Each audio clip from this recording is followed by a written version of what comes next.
മാലദ്വീപിൽ മുഹമ്മദ് മൊയ്സു വീണ്ടും അധികാരത്തിലേക്ക്. നമസ്കാരം, കൊട്ടാരക്കര മീഡിയയിലേക്ക് സ്വാഗതം.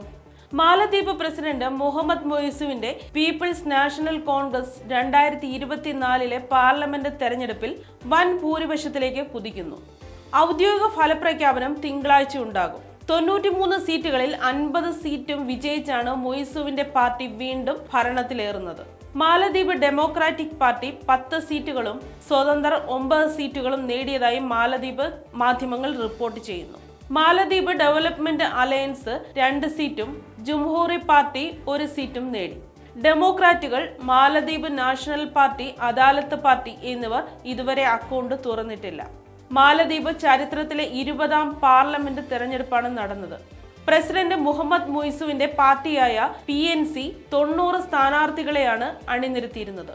ഇന്ത്യ അനുകൂല മാൽദീവിയൻ ഡെമോക്രാറ്റിക് പാർട്ടി 89 സീറ്റുകളിൽ മത്സരിച്ചെങ്കിലും ആകെ 10 സീറ്റിൽ മാത്രമേ വിജയിക്കാനായുള്ളൂ.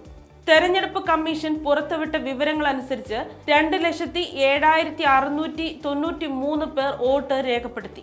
72.96% പോളിംഗ് രേഖപ്പെടുത്തി. ഇതിൽ 1,04,826 പുരുഷന്മാരും 1,02,867 സ്ത്രീകളും ഉൾപ്പെടുന്നു. ആകെ 2,84,663 വോട്ടർമാരാണ് മാലദ്വീപിലുള്ളത്.